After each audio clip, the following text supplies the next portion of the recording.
Bienvenue à la Villa Caprois.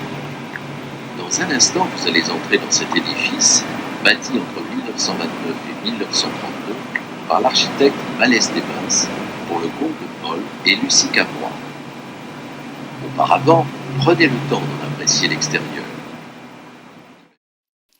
À l'aide du plan, le visiteur clique sur la pièce où il souhaite se rendre. Une fois dans cette pièce, il utilise la tablette en se déplaçant. Des pastilles d'intérêt apparaissent. Elles peuvent faire apparaître des jeux. Il y a une quête tout au long de la visite qui mène à un trésor. Ou alors elles peuvent faire apparaître des contenus audio, des contenus vidéo, des images anciennes. Le visiteur peut également, grâce à cette tablette, voyager dans le temps en explorant la maison telle qu'elle l'était en 1932. Les couleurs prennent ici une place importante. Pour refléter la personnalité de celui à qui cette pièce est destinée, le décor se veut jaune. Cette mezzanine est l'espace de transition et de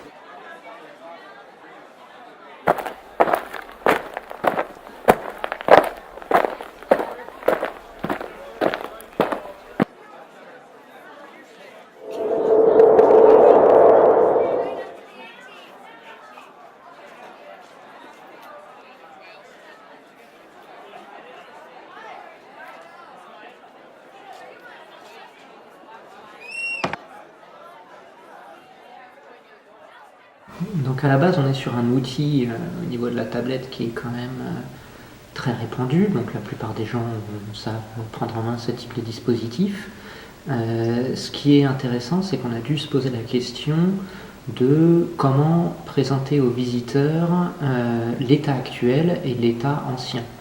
Donc ce qu'on a fait, c'est qu'au travers de l'iPad mini, et notamment de sa caméra, on filme l'état actuel et on a intégré une petite molette sur l'écran, à droite de l'écran, qui permet de glisser petit à petit pour afficher l'état 1932.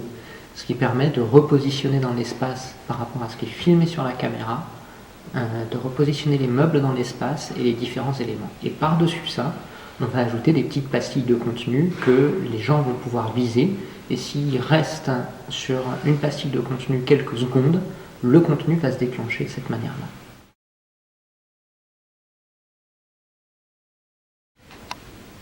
Donc, une des réflexions qu'on a menées et qui fut sujette à de nombreux échanges avec notre partenaire technique fut de savoir comment on allait positionner les gens dans l'espace, comment on allait repérer les gens dans l'espace.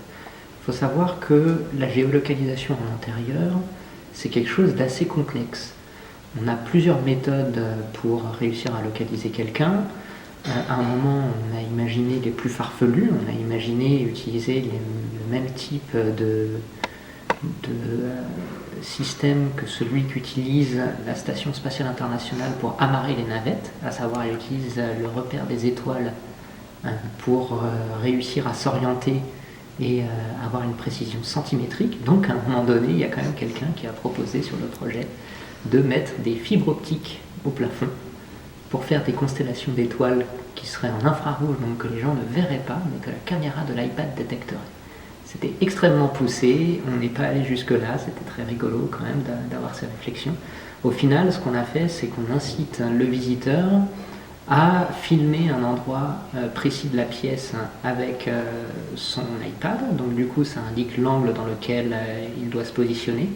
Et à partir de là, on va reconnaître les éléments un peu structurants, les murs, les portes, etc., pour positionner les modèles 3D par-dessus et qu'ils soient bien placés dans l'espace. Comme ça, ça évite d'avoir un meuble qui flotte à 2 mètres au-dessus du sol. Donc c'était une problématique assez intéressante à traiter dans le cadre de ce projet.